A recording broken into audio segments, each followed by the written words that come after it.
Genesis chapter 25 here, we see the birth of Jacob and Esau. But we have some stuff before we get to that, here starting in the very first part of this chapter here. We know that in chapter 23, Sarah died. And then pretty much 3 years after that is when Isaac got married to Rebekah. But we're going to see Abraham's death, but we're going to see that he takes another wife. So in verse 1 there it says, "Then again Abraham took a wife, and her name was Keturah." So there's a Bible trivia question for you there. You know, what was Abraham's wife after Sarah? So we see that he has another wife after this, and he has a bunch of other sons that are after this. But you got to think about this. You know, he lived to 175. We're going to see in this chapter here before he dies. And he outlives Sarah by 38 years. So she died at 127, which would make him 137 when she died. And so, but that's crazy to think about, okay? That he had all these children when he was, after 137. But anyway, that's beside the point. But we see here that the one thing I want you to see, because we're not going to get into the weeds with all this stuff as far as all the different people in here, but the one I want you to see is in verse 2 there. It says, "And she bare him Zimran, and Jokshan, and Medan, and Midian." Now Midian is one that you should probably kind of remember as far as a place at least. And I believe that this Midian is where we get the land of Midian. And it's significant if you think about Moses. Okay, so go to Exodus chapter 2, because Midian is the land that he flees into when he flees out of Egypt. And he ends up taking a wife in Midian. And so this also shows you too, we kind of covered this when we were talking about one blood, all nations, and how he had an Ethiopian woman they took for a wife. Apparently that was after his first wife, because his first wife is clearly from Midian and not from Ethiopia. So it's kind of like Abraham. He had Sarah, but then he had Hagar as a concubine, and then he had, we'll see other concubines apparently, just kind of mentioning in there, but I'm not getting into all the stuff about the concubines. But anyway, Midian, in Exodus chapter 2 and verse 15, it says, "Now when Pharaoh heard this thing, he sought to slay Moses, but Moses fled from the face of Pharaoh and dwelt in the land of Midian, and he sat down by a well. Now the priest of Midian had 7 daughters, and they came and drew water and filled the troughs to water their father's flock.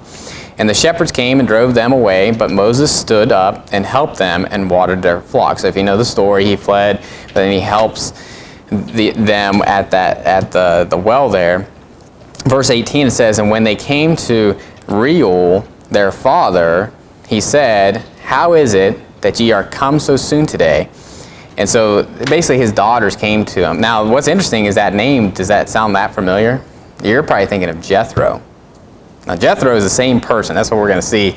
Is Jethro is the priest of Midian. He's Moses' father-in-law, but his name is also Reuel, right? And you'll see this a lot of times in the Bible where you'll look in one passage, it says a name, and then another passage says another name. It just means they have a couple names. And if you think about it, we all have a couple names, don't we?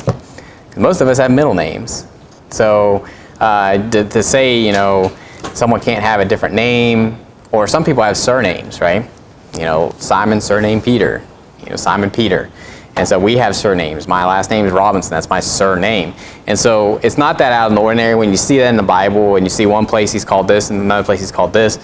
It's just he has more than one name, and most of us do anyway. So not a problem. But another Bible trivia question: what was Moses' father-in-law's name?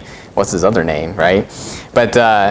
But in verse 21 there it says, "And Moses was content to dwell with the man, and he gave Moses Zipporah his daughter." So we see that the high priest of Midian, it gives him one of his daughters, and he had 7 daughters, but he gave him Zipporah, and that's who he had 2 sons with, Eliezer and Gershom. But Exodus chapter 3 and verse 1, well, that's where we see the name that we're usually used to. It says, "Now Moses kept the flock of Jethro, his father-in-law, the priest of Midian."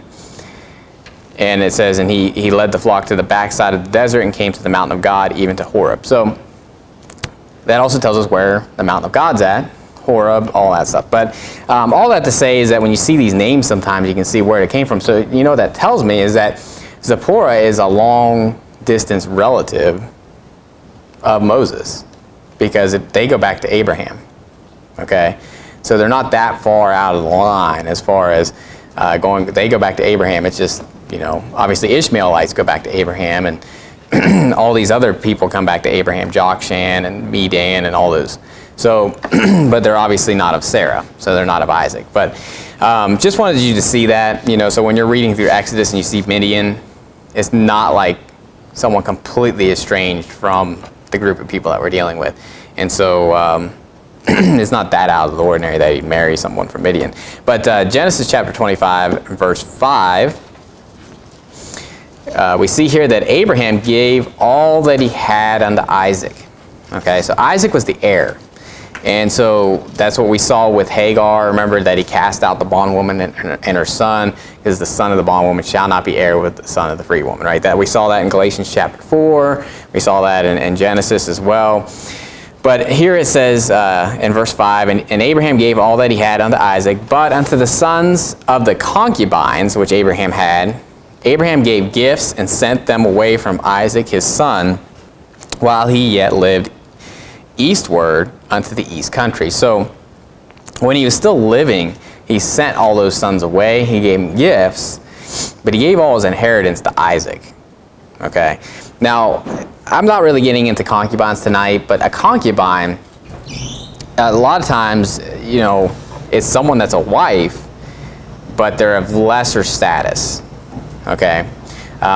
So Hagar was considered a concubine, even though he married her. And even with Keturah, he married her, but it wasn't like his wife, it wasn't like Sarah. Okay. And if you want to think about it, Solomon had 700 wives, princesses, and 300 concubines.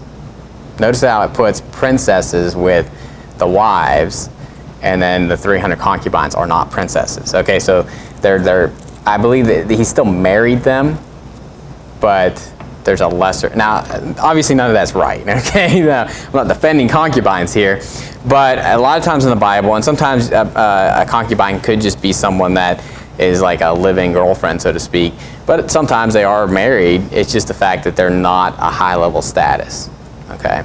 Sometimes they'll marry like a servant, right? And the Bible talks about that, how they'll marry a servant. And so it's not the same as marrying your first wife, so to speak. So anyway, that's not a point of the sermon tonight. But we see that Abraham dies in this passage. Now what we'll see here in verse 7, it's going to talk about Abraham dying, and it's going to talk about Ishmael dying. But again, it's giving us information. It doesn't mean that Abraham died, then Ishmael died, and now we're talking about Jacob and Esau being born. Okay, it's not like that. Okay, and throughout the book of Kings, you'll see that where someone dies, and then it will kind of go back and cover something that's going on, and it's like in so-and-so's like some year of reigning, and it's like, wait a minute, I thought they just died. Okay, well, it's because he's giving you all this information about the one person, and then switching to another person, giving you all this information up till they die. But it doesn't mean that that's the progression of like they died, then they're just starting off from when that person died. Okay, and I'll explain that because in verse 7 it says, and these are the days of the years of Abraham's life, which he lived 160 years.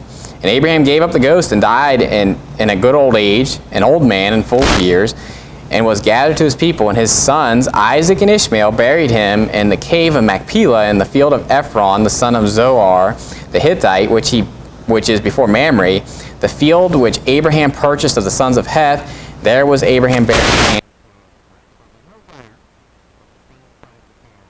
We already covered that in Genesis chapter 23, as far as he bought that piece of land, that cave for a burying place, and a lot of the patriarchs are going to be buried there. Now, what we see here is that he died when he was 175 years. So a score, and for anybody who doesn't know what it means, like when you say 40, 30, or you think of Abraham Lincoln's speech, where he said 7 years ago.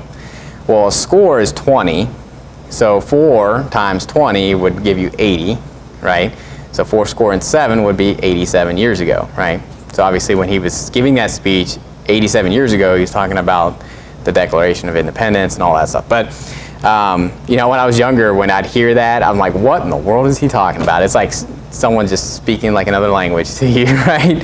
But, so score, when it says he was 100, 70 years, that means 70 would be 60, add 15 to that, that gives you 75, add 100 to that, you get 175. So sometimes in the Bible, when you're reading the numbers, it's harder. Okay, they don't say numbers a lot of times like we would say it, right? Like we'd say 25, they say 5 and 20, right? And you're like, good night. And when we were going through this genealogy, I think it was Brother Luke that pointed out that I messed up one of them. But it's because they say they'll be like 4 and 30 or something like that, right? And I think I put 43 instead of 34 because obviously 4 and 30 is 34. And it's just like it messes with your mind. You got to literally think about that for a second. But anyway, he's 175. So if Isaac was born when he was 100, how old was Isaac when Abraham died? You're like, it's Wednesday night. I didn't want to come here to do math. It's 75 years, right? So he's 75 years old when Abraham died. When we see in this passage, how old was Isaac when Jacob and Esau were born?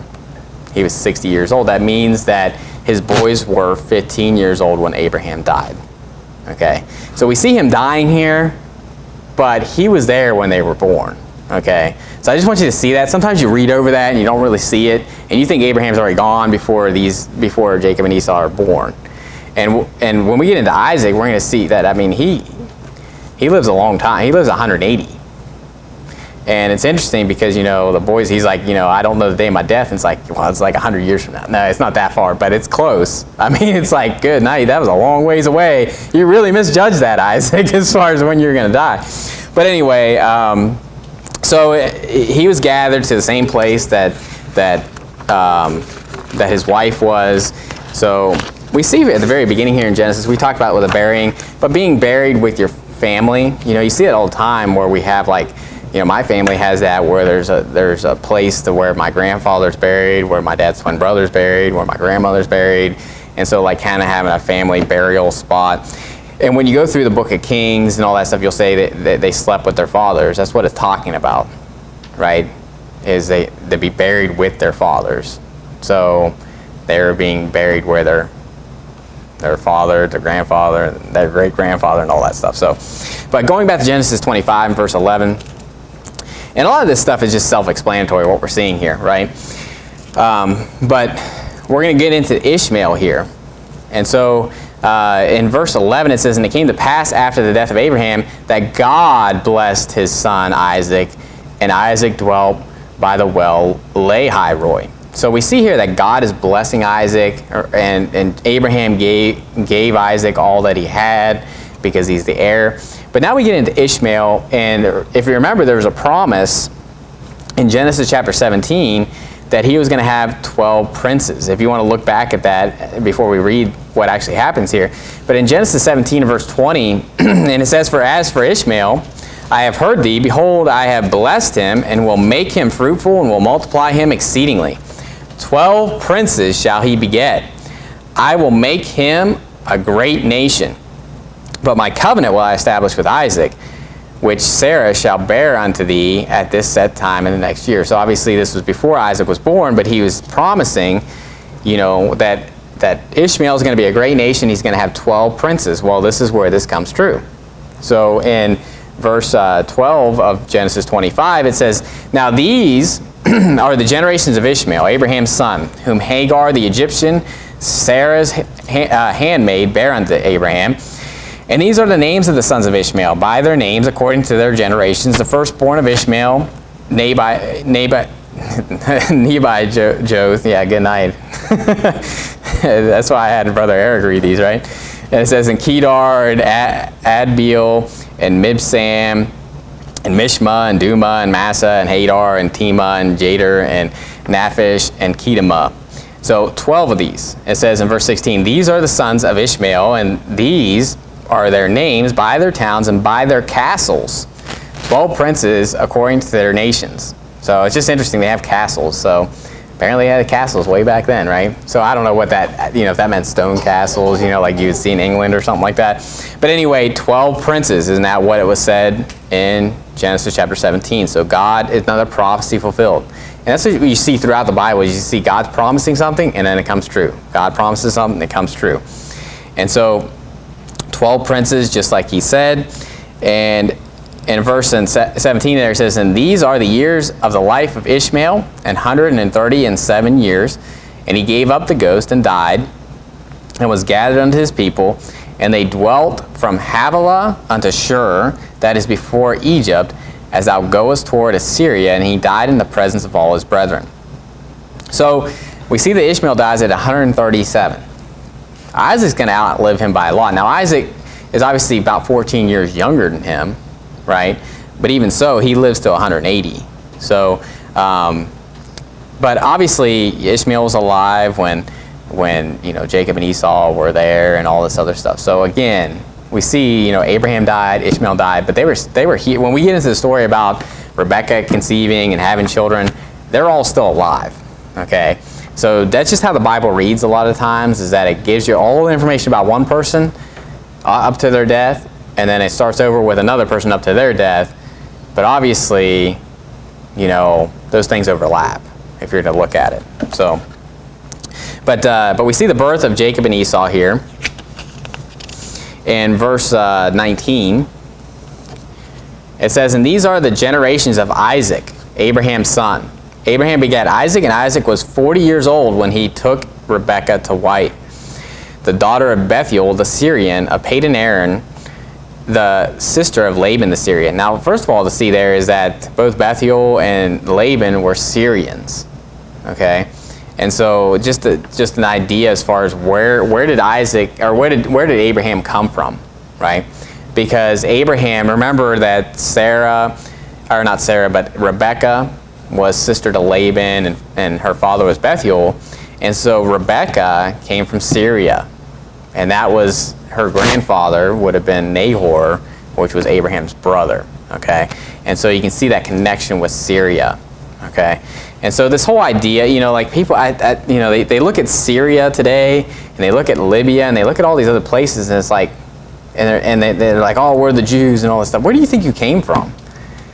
You know what I mean? Like, you literally came from, you think about where their lines go, back to Syria, back to the Chaldeans, back to, you think of all those Middle Eastern countries like Syria, like Iraq, like Iran, all that stuff. That's where Abraham even came out of, right? And so this whole idea of like, oh, we have a certain bloodline or whatever, it's ludicrous anyway. And so I just want to point that type of stuff out. People don't want to hear that, like these Zionists don't want to hear that. They're like, Abraham was a Hebrew. It's like, where did he come from, right? And anyway, so the birth here we see in verse 21. So Isaac was 40 years old when he got married. So that tells us how old he was. When we looked at that in chapter 24, it doesn't tell us how old he was, but right here it's telling us that. And in verse 21 it says, and Isaac entreated the Lord for his wife, because she was barren. And the Lord was entreated of him, and Rebekah his wife conceived. Now, one thing I want to point out is that it says that he entreated her. You know how long that was? Well, it tells us when they're born that Isaac was 60 years old. So that's a good long time to be praying for, to be barren. And so just any hope out there, ladies, and I know a lot of, everybody here has children, that are ladies. But the thing is that I know people that have struggled with having children. And, unless you're at the 20-year mark, you can't really look at it and say, no one's dealt with this before, right? That have gone to the extreme of using the IVF, and I'm completely against IVF. I just want you to know that. I'm against every form of birth control. I'm against IVF. I'm against all that stuff. And I'm saying, if I'm saying that illiterately, if it's, I think it's IVF. But basically, the way that works is that you're going to have basically children that are going to die, and that's just the way that works. Is they're fertilizing it. And it's there for a life, and they know most of those aren't going to make it. And so it's not right. But here's the thing. I know people that have done that and had children because they couldn't have children. They were struggling with that. And then after they had a bunch of children, they stopped using the IVF, and then they ended up having a child naturally. And then they started using birth control because they had too many children at that point. But the point I'm making there is the fact that, don't give up on the fact that God's the one that opens and closes the womb. And here we see that Isaac entreated the Lord, and it was for 20 years. 20 years. Now, Isaac lived to 180, okay, but I still think we can use this as an example as far as waiting a long time to have children. And I know I have friends that still don't have children that have been wanting children, and they've been married for a long time, but not 20 years. And so just to have heart in that, if anybody's struggling having children, I know people that want to have more children and still haven't, and that's the type of stuff that we just need to be praying to the Lord. And and I'm not judging any of those people that are struggling with that. It's not like I'm thinking, well, God's judgment's on you, because obviously Isaac was blessed of God here. We saw that already, that God blessed Isaac. So it's not like Isaac was in sin, or God was closing the womb because of his sin. This is actually a good example of someone that was righteous, doing everything they should be doing, but had to wait a really long time to be blessed with children. So just something to look to, okay?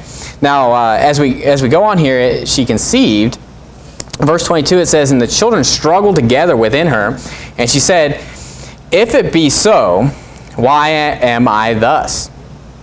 And she went to inquire of the Lord, and the Lord said unto her, now this is very important, okay, because there's a lot of false doctrine that comes up with this, okay? When we look at this in the New Testament, or even in Malachi, this is the answer. This is the answer to the question. I'm going to show you Romans chapter 9, but notice right here it says, 2 nations are in thy womb, and 2 manner of people shall be separated from thy bowels. And the one people shall be stronger than the other people, and the elder shall serve the younger. Now let me ask you a question here. I think you all know the answer. Did 2 nations of people come out of Rebekah? Like literally? No. She would not have survived that, okay?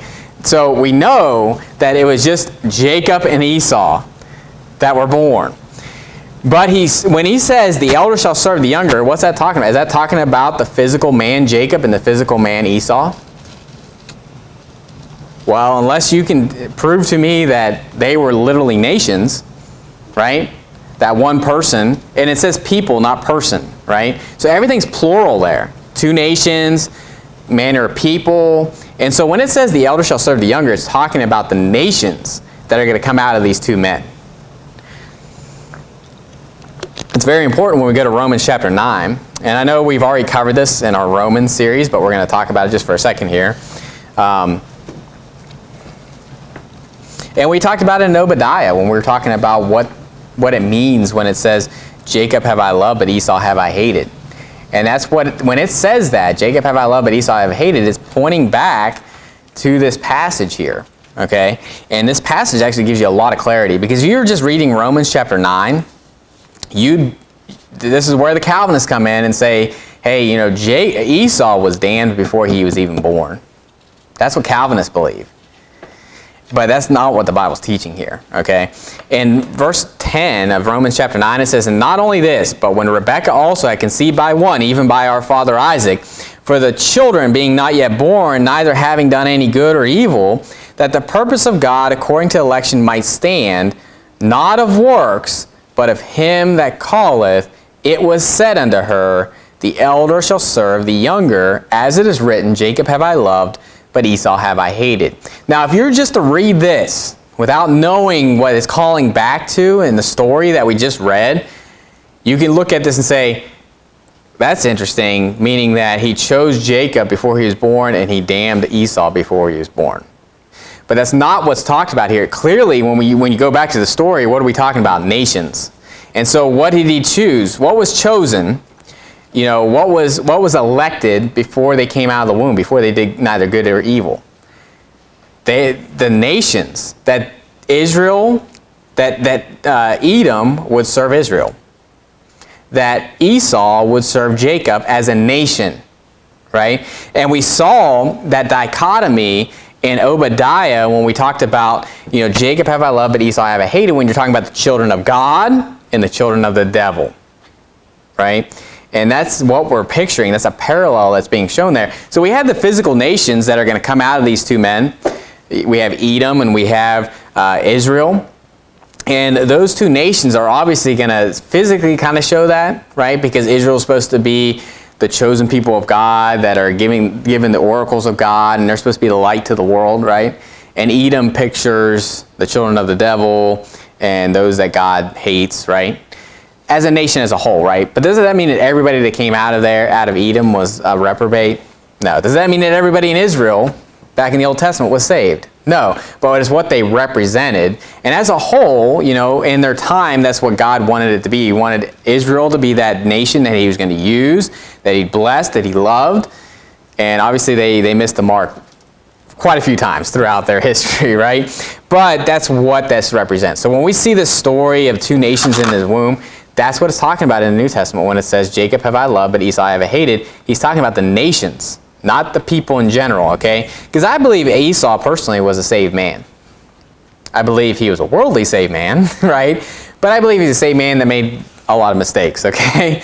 And Jacob was a saved man as well. Just like Ishmael, right? God blessed Ishmael. We saw that in this chapter, but everybody wants to look at Ishmael like he's some reprobate, okay? But we do see how Ishmael is painted as unsaved people when we look at Galatians chapter 4, right?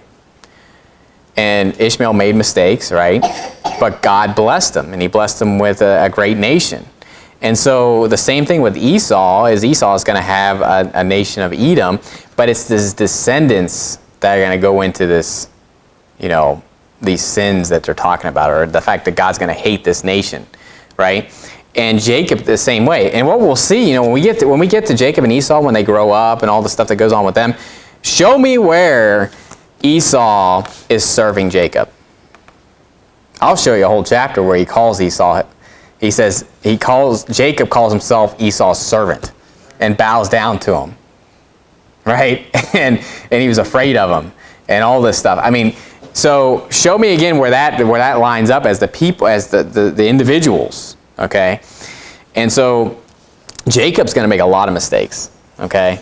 And so if you wanted a Zionist type of interpretation of Genesis when we get into Jacob, you come to the wrong church, okay? Because what we're going to find out is that Jacob made a lot of mistakes. Now, Jacob ends up being very blessed in the end, and God chose Jacob to, as far as the seed to go through him and all that stuff, but he made a lot of mistakes, just like Abraham made a lot of mistakes, just like Isaac made a lot of mistakes. But, that's the Bible. The Bible is we have a lot of great men of God that do a lot of great things, but they make a lot of mistakes during the time. And, people try to lift up these men as if they're like infallible or something like that. And they'll look at Jacob and be like, oh yeah, he should have stole that. He should have deceived his father. That was of God. It's like, what in the world are you talking about? And so that's the type of stuff, and we're going to get into that. But, right here at the end of the chapter, we see, we still are getting into the birth here, but we're going to see something that Jacob does to his brother Esau. Okay? And, I don't believe it was right for him to do that, and I don't believe it was right for Esau to be such a baby either. So that's, both of them are doing something wrong, and, but anyway, in Genesis chapter 25 and verse 24, it says, "And when her days to be delivered were fulfilled, behold, there were twins in her womb, and the first came out red all over like an hairy garment. And they called his name Esau. And after that came his brother out, and his hand took hold on Esau's heel, and his name was called Jacob. And Isaac was 80 years old when she bare them." So there's where he was 60 years old. And in verse 27 it says, "And the boys grew, and Esau was a cunning hunter, a man of the field, and Jacob was a plain man dwelling in tents. And Isaac loved Esau because he did eat of his venison, but Rebekah loved Jacob." Okay, so first of all, we see some, what do their names mean? Now, it may be a little hard, to see with Esau, but Esau, I believe, that name means like hairy or a hairy garment, okay? That's why, because a lot of times when you see in the Bible and throughout the Old Testament, they'll name somebody something and they'll say why, right? And so their names mean something. And so I believe Esau means like hairy or hairy garment, or like a rough garment of some sort, or something rough or hairy, you know. So he came out all red, so he was clearly a ginger, right? You know, that's why he has no soul, that's why he's a reprobate. No, I'm just kidding. But obviously that's not true. But I guess he was a redhead. I mean, it says he was red. Now, unless that's just talking about his body, you know, because babies come out differently, right? They're pink, they're red, they're blue. You know, sometimes you think you gave birth to an alien or something like that. As long as they're breathing, I'm good. But, you know, but anyway, so it could have been just the fact that his body, you know, I don't think, you know, it could be that he had red hair, whatever. But it talks about with Jacob, it says that he took hold of Esau's heel, okay? And we'll get to Judah when Tamar gives birth to Pharez and Zerah, or Zerah and Pharez, however you know, that's where there was a breach made, and that's why he was called Pharez, right? And so we see what Pharez even means. And, you know, Jacob, what we're going to see means to supplant. Now, if you think about that, it makes sense, because he took his brother's heel. You know, like he was basically trying to supplant his brother, because Esau came out first, so he was the firstborn twin, right? Now, if you go to Genesis chapter 27, this is after Jacob steals his birthright, takes his blessing, and Esau's kind of explaining what his name means, okay? And so it fits, you know, when we look at what, you know, why they called him Jacob to begin with.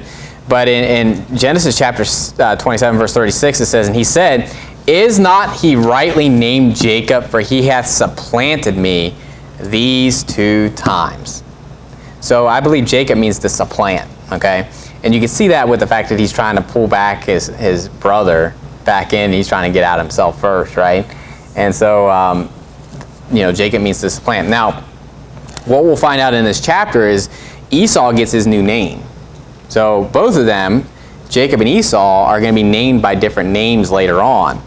And Esau is renamed in this chapter. And then we'll see that Jacob's going to get a new name from God. And you want Israel's name, okay? And so, but he sells his birthright. But the thing is that I want you to see here first is that Isaac loved Esau and Rebekah loved Jacob. And I believe that there's a lot of problems when parents, okay, us as parents, have favorites, okay?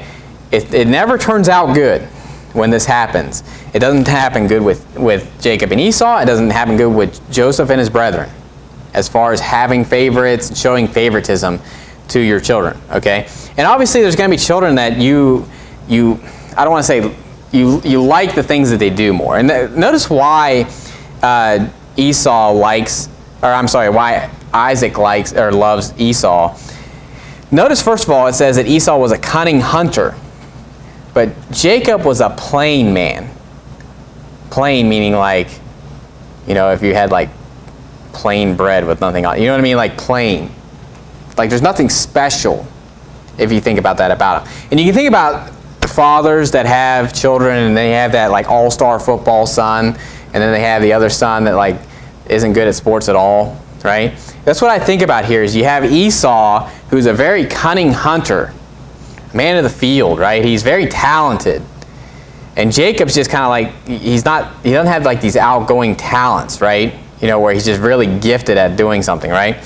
And Isaac, I think, is looking at that, and obviously, apparently, he really likes his venison. Okay, that's what it says. It says because he did eat of his venison. Okay, so he really liked his son Esau because apparently he would always go out and get food for him and feed him venison. Okay, so that's why he loved Esau. But Rebekah loved Jacob. Now, that's one thing that we need to look at too. Is that just because you have children, you know, that aren't like excelling in a lot of things, because you're going to have kids, you know, that you're going to have one that's a lot smarter than the other one, okay, and that picks up on things, but but the other one's going to be good at other things, okay, and so we just need to love them all. I believe personally in loving my children equally, okay, and the fact that I may have more interests like in common with a certain child than another, right? Because I may have sons one day, and one son likes doing things that I like to do, and the other son likes doing other things, right? And so obviously I'm going to gravitate toward toward the son that I, like doing things with, right?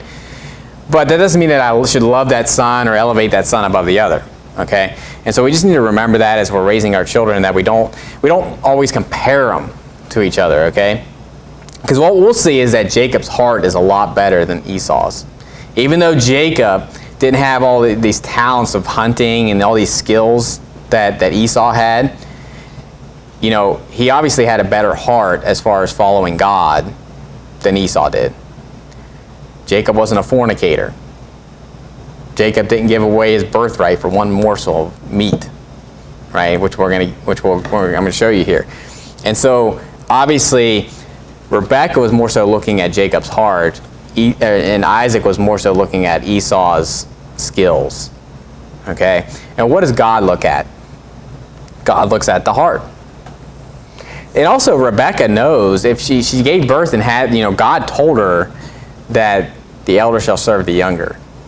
And so she kind of has this in the back of her mind that God has chosen Jacob for a great nation. And so, you got to imagine, it doesn't really say that Jacob heard that. Maybe only Rebekah heard that from God as far as what was going on in her womb and everything. So something to think about, but it's definitely interesting. One thing I don't believe that Jacob was a weakling. Okay, people try to preach that where they say, well, Esau was this strong guy, and then Jacob was like this little weakling. Okay, that's going to not make any sense when we see how he moves the stone away for Rachel when she comes, and when he wrestles with the man all night long until he blesses him. I mean, I used to wrestle, okay? And anybody that's wrestling all night long, I don't want to mess with that guy, okay? I don't want to touch him with a 10-foot pole. Whatever he says, I'll do it, right? Because that takes a lot of strength, a lot of endurance, and he's not a weakling, okay? And so I don't believe that either one of them are weaklings, okay? I think they just have different traits. They have different things that they're good at. And Jacob, was apparently, as we see later on, Jacob has more of a heart to God and to follow God, whereas Esau doesn't. But Esau is very talented at what he does. And so you can definitely see how Isaac would look at that and like that. And so, but that's where you kind of see the beginning and the end there. You see where this problem comes between Jacob and Esau. But in verse 29 is where he sells his birthright to Jacob. So in Genesis 25, verse 29, it says, "And Jacob sawed pottage, and Esau came from the field, and he was faint. And Esau said to Jacob, Feed me, I pray thee, with that same red pottage, for I am faint. Therefore was his name called Edom." So why is he called Edom? Because he's faint. So what does Edom mean? Faint. Now that's not a good name to have, okay? That's not like a good strong name, right?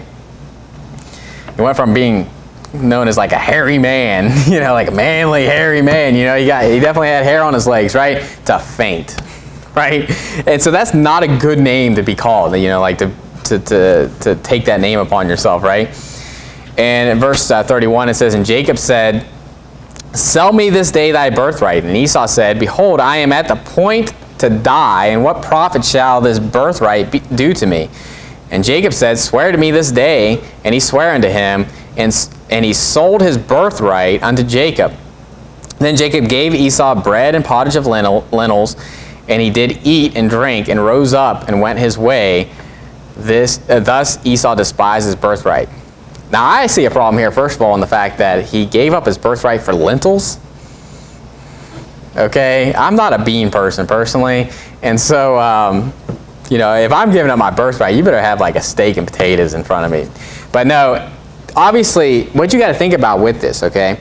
When you're really hungry, what is food to you? It's basically very pleasurable for a very short period of time. I guarantee as soon as he ate that, that's why he despised his birthright. As soon as he ate that, he's like, what did I do? Right? And anytime, here's the thing, I get hangry, just like everybody else, okay? And, I'm just like, I'm ready to eat, and I'm just like, I'm angry, I'm irritable, you know, and then as soon as I eat, I'm like, man, I feel like an idiot for being so irritable, right? You know, and being so like on edge. And I remember growing up, my dad would, you know, like I don't know what it was. I don't know if my blood sugar was always low or something like that, but I'd get so like just not a nice person. And then my dad, he'd give me food or whatever. He'd be like, are you going to survive? That's what he'd say to me every single time. He's like, are you going to live? You know, and obviously it's a joke because, you know, it's ridiculous, okay? It's like I hadn't eaten since lunch or something. And I'm like, just like crawling on the ground. You know, I'm just like, oh, I'm so hungry. I'm ready to eat my arm off, you know. And it's like, one meal, really? You know? And so it's funny because my dad would say, he's like, you're going to survive? You're going to live? You know, and obviously he's saying it kind of backhandedly, but it was very truthful. But if you think about that, that's what Esau is saying here. He's like, I'm at the point of death. Now, do you think Esau would have really died? Do you think he had gone like 7 days without eating, right? Yay, 40 days without eating? And so, obviously, he's being dramatic. And so, as anybody, you know, as I was as a child, or, you know, and still get sometimes when it comes to being hungry. But all that to say is that that's you know, something that's only going to last a moment. But that birthright would have lasted his whole life. Now, and I didn't put this in my notes, and I don't know why I didn't put it in my notes, but in Hebrews chapter 12, it talks about Esau with this. And so, he's obviously not a good example here. This isn't something that we're supposed to look up to like, hey, this is what you want to do.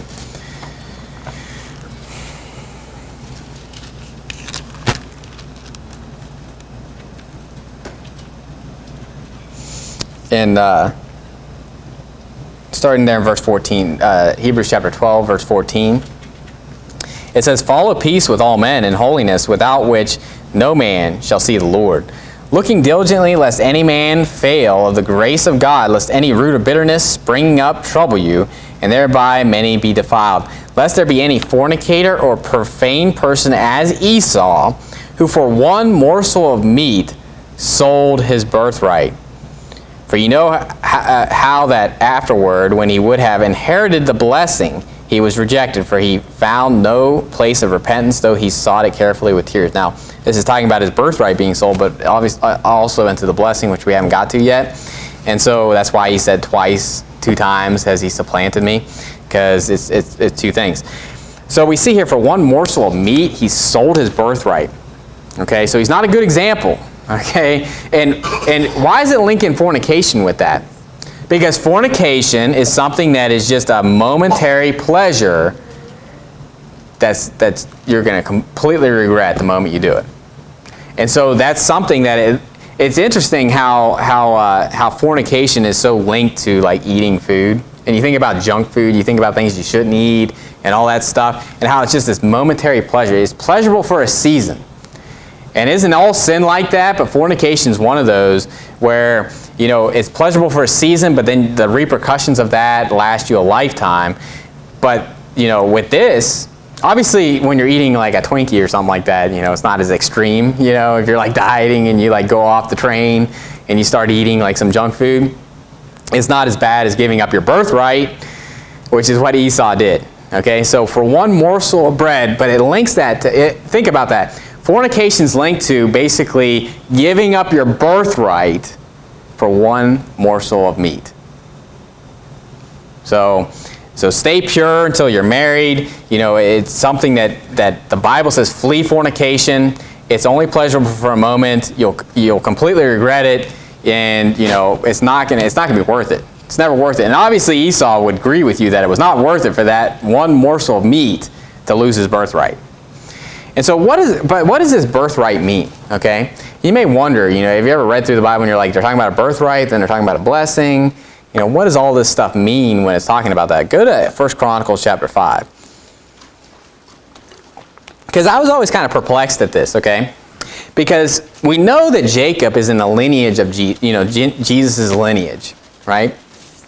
And then we get into Joseph, where Jacob is blessing Joseph and giving him the blessing, but we know that Christ didn't come out of Joseph, right? And so that was always perplexing to me, like, why is he blessing Joseph? It should be Judah, because he comes out of Judah. And so I'm going to first show you that there's a difference between the birthright and the genealogy. Okay, and First Chronicles, I told you to go to First Chronicles, right? Not First Corinthians. Okay, First Chronicles chapter 5 and verse 5, it explains this. Okay, and it says in First Chronicles chapter 5 and verse 1, it says, "Now the sons of Reuben, the firstborn of Israel, for he was the firstborn. But for as much as he defiled his father's bed, his birthright was given unto the sons of Joseph, the son of Israel." So you see the birthright was giving to Joseph's sons instead of to Reuben. Went all the way down the line, all the way to Joseph, right? So that birthright passed all his brethren. Now obviously there's probably other reasons for the fact that they all sold him into, you think about Reuben was the only one that didn't sell him. The rest of his brethren sold him into Egypt, right? And obviously Benjamin's under him, because he's younger, so he wouldn't be in the list anyway.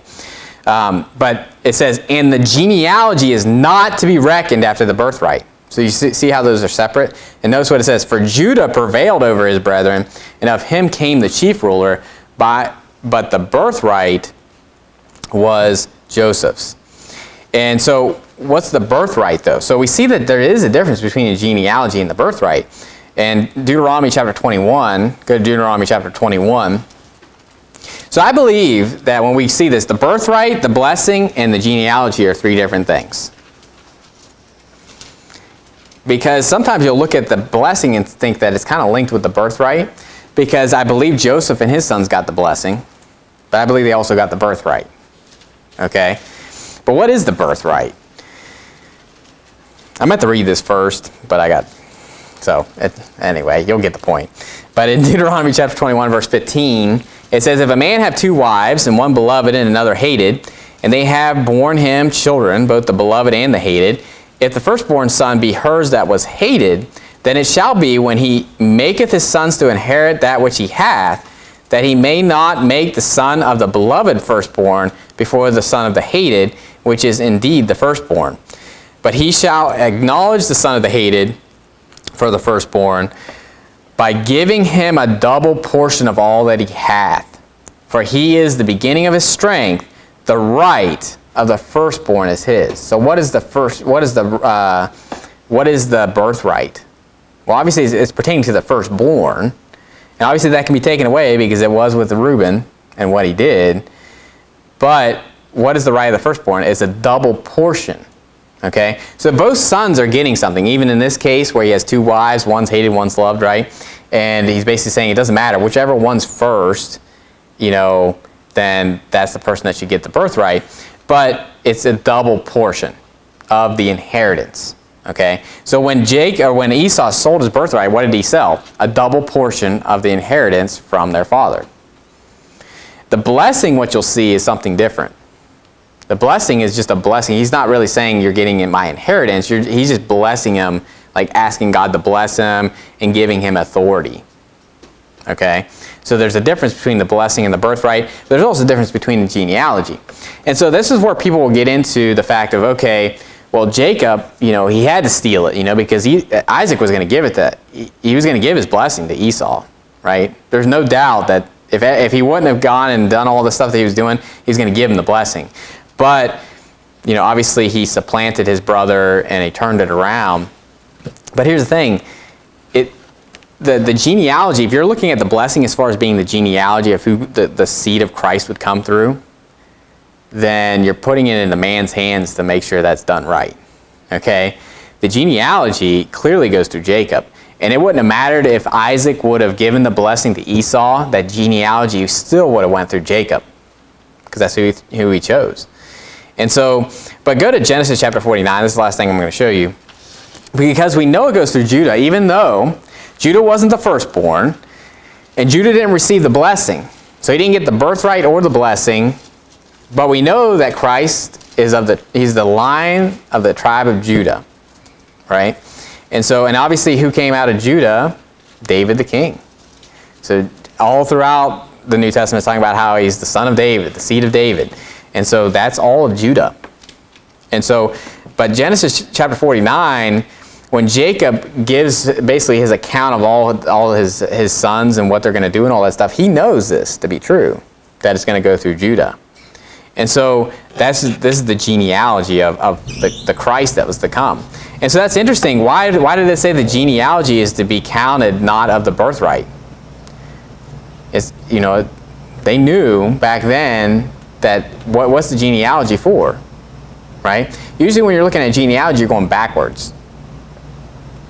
You know what I mean? But they're looking at genealogy looking forward, and looking forward to the next generation, to the next generation, to the next generation. Why? Because they're looking for that seed, the Christ that should come. From the very foundation of the world, that seed would go down the line, and Judah was the one that was going to go through. So Genesis chapter 49, verse 8, it says, Judah, thou art he whom thy brethren shall praise. Thy hand shall be in the neck of thine enemies. Thy father's children shall bow down before thee. Judah is a lion's whelp. From the prey, my son, thou art gone up. He stooped down. He couched as a lion, and as an old lion. Who shall rouse him up? The scepter shall not depart from Judah, nor a lawgiver from between his feet, until Shiloh come, and unto him shall the gathering of the people be. Now, this is obviously a prophecy of Jesus Christ, and we're not going to read all of it, as far as, all the pictures of Christ in this. But we see this is very clear that Judah is who Christ is going to come through, and 1 Chronicles chapter 5 validates that the genealogy was to go through Judah, and not through Reuben, and not through Joseph. And so when you're reading through that, you'd be like, well, that kind of, why is Joseph being blessed through all this? Because the genealogy has nothing to do with the blessing or the birthright. Okay? So just some information as you're reading through here, and you're kind of wondering, well, Jacob had to do it. He had to do it, or Christ wouldn't have come through him. No, that's not what it's saying. And so there's a difference between the genealogy, there's a difference between the birthright, and there's a difference between the blessing. And obviously, it would have been cool to get all of them, right? If you're Jacob, you want all of that. And obviously, you stole 2 of them, right?